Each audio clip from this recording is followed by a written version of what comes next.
deseo invitarles a leer Isaías capítulo 1, versículo 21, 1:21. Isaías capítulo 1, versículo 21.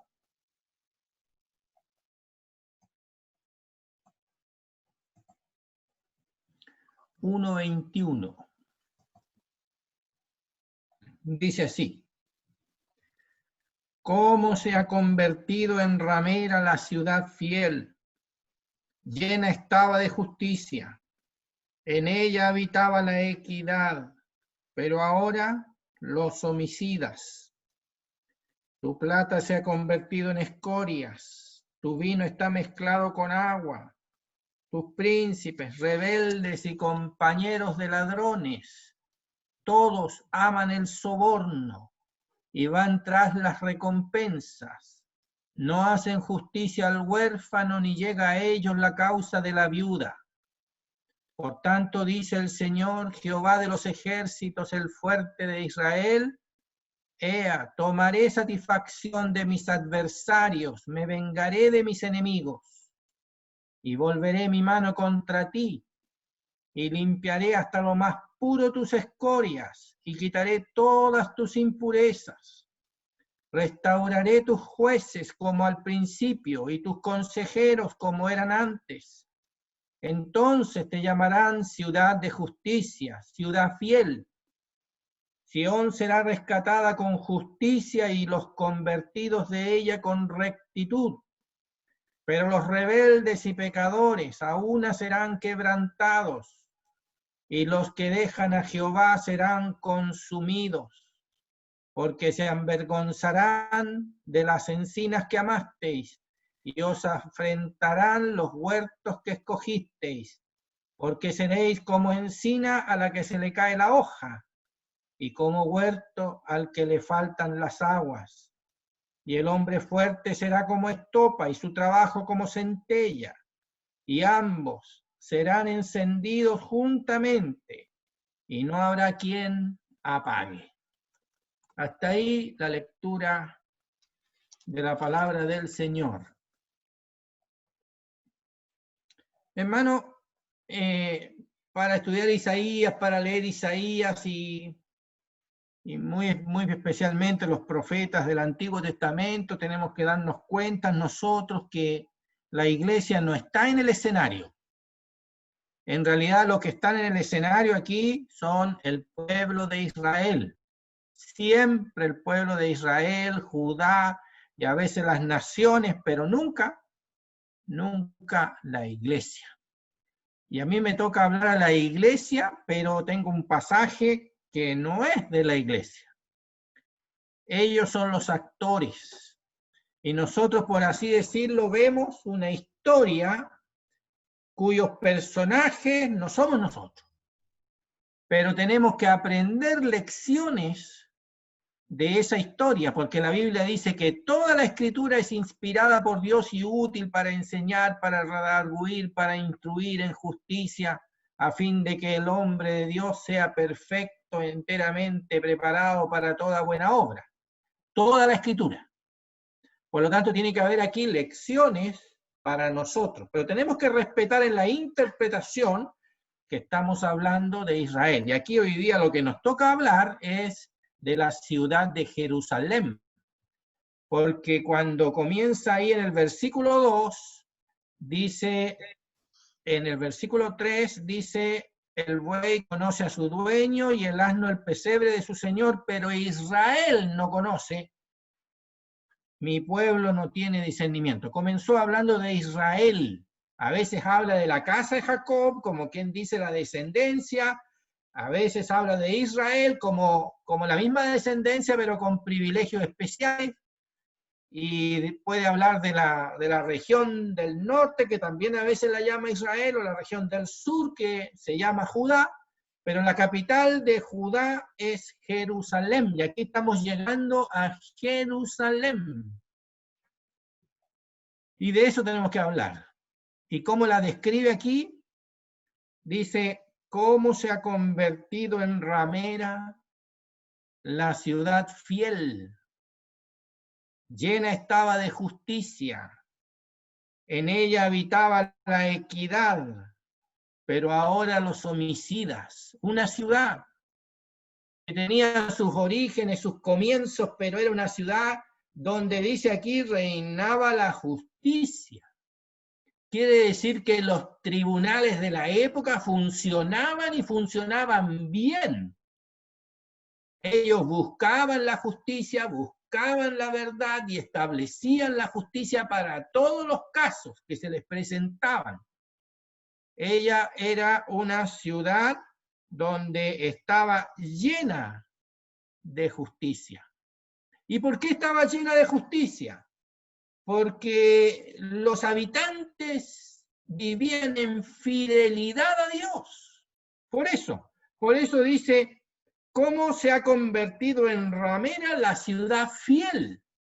La ciudad que vivía en fidelidad a Dios. Bueno, esta cosa de la rebeldía, del pecado de Israel y de la fidelidad está toda relacionada porque, por ejemplo, en el versículo 4 dice, oh gente pecadora, pueblo cargado de maldad, raza de perversos, hijos depravados, dejaron a Jehová, dejaron a Jehová, dejaron a Jehová, despreciaron al Santo de Israel, le volvieron la espalda. Aquí dejaron es como lo que hace el marido cuando deja a sus padres, nos dice la Biblia, nos dicen las palabras, los eruditos nos dicen eso, dejaron, o sea, como cuando el marido deja a su padre y a su madre y se une a su mujer, ellos dejan allá. Pero aquí, al que dejan es a Jehová, y ellos nunca debieron dejar a Jehová. Entonces se produce que esta ciudad se transforma en una ciudad que aquí la llama ramera. O sea, se va a un extremo totalmente distinto. Y por eso aquí la llama así. Pero antes era ciudad fiel. ¿Qué significaba ciudad fiel? Que esta ciudad se acercaba a Dios, que así como a veces cantamos nosotros cerca, más cerca, oh Dios, de ti quiero mi vida llevar, esta ciudad vivía cerca de Dios. O sea, los ciudadanos de esta ciudad buscaban y buscaban y buscaban a Dios. Y los gobernantes de esta ciudad buscaban y buscaban el consejo de Dios. Y leían la Biblia, el Antiguo Testamento, la ley de Jehová. La leían, o la escuchaban, o le temían, la buscaban, consideraban. No querían actuar así independientemente. Durante mucho tiempo, durante todo el tiempo de David y durante los comienzos del reino de Salomón, ella era una ciudad fiel. Y de ahí para adelante no. De ahí para adelante comenzó a descender su moralidad, su obediencia, su sujeción, empezó a descender, a descender, a descender. Y ahora, cuando está escribiendo el profeta Isaías, dice, ¿cómo se han convertido en ramera? ¿Cómo se ha convertido en ramera? La ciudad fiel. La palabra ramera es una palabra bastante fuerte. Es una palabra tremenda. Es una palabra extrema. Está al otro extremo de la fidelidad. El ser ramera. Y la ciudad se convirtió en eso. A través de los años, de los siglos incluso. Porque aquí cuando escribe Isaías, estamos en 700 años y seguramente David tiene que haber sido 1000 años atrás, una cosa así. Entonces, en todos esos años y siglos incluso, la decadencia llegó a ser una ciudad ramera, una ciudad infiel a Dios, una ciudad que se alejó lo más que pudo de Dios y no tuvo miramiento con Dios. Y entonces mire lo que pasaba aquí. Llena estaba de justicia, en ella habitaba la equidad, pero ahora los homicidas.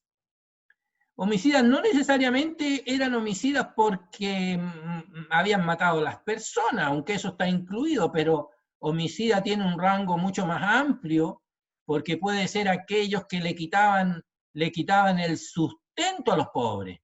O sea, los tribunales siempre estaban inclinados a favorecer a los que se ponían con el billete. Entonces dice, amaban el soborno y van tras las recompensas. No hacen justicia al huérfano ni llega a ellos la causa de la viuda. Por eso eran homicidas, porque le quitaban aquello que era para la vida del pueblo. O sea, el sustento, no tenían miramiento alguno. La injusticia se instaló en ese pueblo, porque amaban las ganancias deshonestas. Así que, ahora, fíjese que justicia tiene que ver con los procesos judiciales legales de la época. Y la palabra equidad tiene que ver con los funcionarios que actuaban en esos tribunales. O sea, el justo, o el que era equitativo, el que actuaba en el temor de Dios, las personas. Entonces, una cosa eran los casos que se ventilaban, que se llevaban a la justicia y que se buscaba la justicia sobre esos casos para que reinara la justicia en todos estos conflictos. Aquí el caso dice que en ella habitaba la equidad, pero ahora el homicida. O sea, no el justo, no el que ejercía equitativamente, sino que el justo. O sea, la justicia la daban los tribunales cuando estas personas que operaban todas estas cosas eran personas que temían a Dios. Entonces, nosotros tenemos que sacar una lección tremenda para nosotros. Y es precisamente que mientras nosotros no seamos creyentes fieles a Dios, vamos a estar siempre manejando las cosas a la pinta nuestra. Y esa pinta nuestra es injusta. Es injusta. Nosotros tenemos que actuar conforme a la palabra de Dios para todos los casos y nosotros examinar nuestra propia vida si nosotros estamos actuando en la dirección de la justicia. Eso es lo que tenemos aquí. O sea, tenemos una lección para nosotros de mucha importancia. Ahora, del versículo 24 al 26, yo le puse aquí una palabrita juicio, y del 27 al 31 yo le puse el resultado de esos juicios. Entonces, miremos del 24 al 26, donde dice aquí, donde yo le puse la palabrita juicio, porque Dios va a actuar respecto de esa situación. Dice así, 24. Por tanto, dice el Señor, Jehová de los ejércitos, el fuerte de Israel, Ea, tomaré venganza o castigaré a mis adversarios, me vengaré de mis enemigos. O sea, yo les daré castigo, me vengaré de ellos, de todo esto que hicieron que la ciudad se transformara en una ciudad ramera. Entonces Dios juzgaría eso, porque Dios es juez y Dios es rey y es juez justo y es santo, santo, santo. Quiere decir que Él abomina el pecado del ser humano, reacciona contra eso y no puede actuar de una manera distinta. Siempre es así. El soberano Dios, a quien nosotros tenemos que acercarnos y someternos y sujetarnos y valernos de eso. Entonces aquí está diciendo, yo tengo que actuar en justicia, aunque tenga paciencia, y espere, y espere, y espere, Dios al final tiene que traer el juicio porque no hay otra posibilidad, porque Dios es santo, y porque Dios sí es justo. Pero por supuesto que nos va a juzgar si va a ser injusto en su juicio, no, absolutamente justo. Pero mire, ya, miremos lo que dice. Entonces dice, por tanto, dice Jehová, por tanto, dice el Señor, el fuerte de Israel, tomaré venganza de mis adversarios, me vengaré de mis enemigos. Y dice, volveré mi mano contra ti. Y ahora lo más tremendo de este asunto es que mientras él hace caer su juicio sobre ese pueblo, hay bajo ese pueblo un pueblo que hoy día lo llamaríamos nosotros el resto, el remanente. Y entonces el propósito de ese juicio, que es el mismo juicio para todos los que estaban ahí, en realidad iba a traer resultados en uno de destrucción perpetua, pero iba a traer resultados en otros, en los cuales iba a haber pureza infinita. Miremos lo que dice. Miremos lo que dice. Dice 25, volveré mi mano contra ti y limpiaré hasta lo más puro tus escorias y quitaré todas sus impurezas. Restauraré tus jueces como al principio y tus consejeros como eran antes. Entonces te llamarán ciudad de justicia, ciudad fiel. Dios establecería la restauración de esa ciudad por medio del juicio. Pero a algunos este juicio le iba a resultar en limpieza. Este juicio, por ejemplo, dice, volveré mi mano contra ti y limpiaré hasta lo más puro tus escorias. Las escorias son las impurezas de la plata. El tema ya aparecía aquí en esta misma sección. O sea, una cosa era la plata y otra cosa eran las escorias que la plata tenía. Entonces, esa plata era colocada al fuego y entonces ahí la escoria, sabemos, la escoria subía a la superficie y la escoria era quitada. Pero ahora dice que la plata, dice ahí antes, que la plata se había convertido en escoria. O sea, esa ciudad no era plata, era escoria ahora. Y entonces dice, volveré mi mano y limpiaré hasta lo más puro tus escorias. O sea, quitaría las escorias y no tendría miramiento alguno, y entonces por ahí, ¿sabe lo que quedaría? Un poco de verdadera plata y limpia. Y eso sería un remanente. El remanente sería, en este caso, un poco de plata verdadera y quedaría limpio, porque dice que lo haría hasta lo más puro tus escorias. Quitaré todas tus impurezas. El juicio haría eso. Hermano, en la gracia que nosotros tenemos, en la gracia de nuestro Dios, en la doctrina del Nuevo Testamento y en base al Nuevo Testamento, nosotros sabemos que a nuestro Señor Jesucristo le cayó toda la ira por todos nuestros pecados, por todas nuestras escorias, por todas nuestras impurezas, por toda la basura, por toda la perversión, por toda la inmoralidad, por todo, absolutamente por todo. Entonces la gracia de Dios nosotros tenemos, los creyentes, lo suficiente como para la limpieza completa, para el trabajo completo por gracia. Tenemos esa maravilla.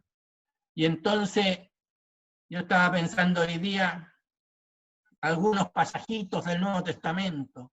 Por ejemplo, dice, perseveraremos en el pecado para que la gracia abunde, y la contestación es en ninguna manera. Porque lo que hemos muerto al pecado, ¿cómo viviremos aún en él? ¿O no sabéis que todos los que hemos sido bautizados en Cristo hemos sido bautizados en su muerte? Porque somos sepultados juntamente con él a muerte por el bautismo, a fin de que como Cristo resucitó de los muertos por la gloria del Padre, así nosotros andemos en novedad de vida. O sea, la obra de la cruz nos saca de ese mundo de perversiones y nos coloca en una vida nueva, en una vida limpia, en una vida 0 kilómetros. Pero es la obra de la cruz, no es la obra en nosotros, la obra de la cruz. Oiga, los israelitas tendrán que conocer ese juicio porque ellos van a estar en incredulidad, tendrán que conocer ese juicio en directo. Y nosotros conocemos ese juicio indirectamente, porque directamente lo tuvo que conocer nuestro Señor Jesucristo en la cruz. La misma, pero la limpieza es la misma. O sea, finalmente ese remanente pequeño, ese poco núcleo de personas van a ser realmente limpiadas. ¿Y sabe el resultado de toda esa limpieza? El resultado de toda esa limpieza es que dice, restauraré tus jueces como al principio y tus consejeros como eran antes. Entonces te llamarán ciudad de justicia. Y dice ciudad fiel. O sea, tras esa purificación que sobre ese pueblo caerá por medio de un juicio literal, entonces ellos serán restaurados. Y ese pueblo entonces volverá a tener jueces como al principio, esos jueces que buscaban a Dios, esos jueces que querían solamente que la palabra de Dios se cumpliera, que querían que la justicia de Dios se estableciera, que la gente tuviese acceso a esa justicia. Ese pueblo del comienzo, ese pueblo que fue fiel, ese pueblo será mucho menos, pero ese pueblo será restaurado. Restaurado. Hermanos, nosotros tenemos el privilegio de que si aplicamos debidamente por el Espíritu de Dios las doctrinas de la cruz, nosotros vamos siendo purificados profundamente, y el resultado de esta purificación será siervos limpios, vasos limpios, cantamos. Nuestro hermano oraba por la limpieza que necesitamos, y la necesitamos de verdad.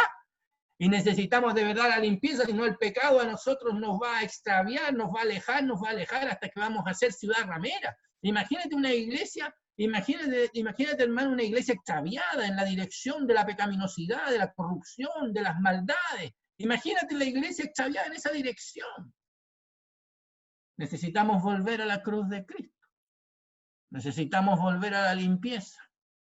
Necesitamos confesar nuestros pecados, para que la sangre de Jesucristo, su Hijo, nos limpie de todo pecado. Días atrás yo estaba confesando mis pecados, hermanos, y la verdad es que pude revisar muchas cosas para atrás y después me sentí aliviado.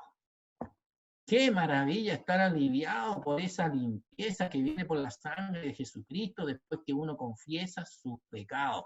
A veces son esas pequeñas cosas, esos pequeños rencorcitos, esas pequeñas inclinaciones, pero que duran tanto tiempo, pero que uno no las confiesa y no se terminan.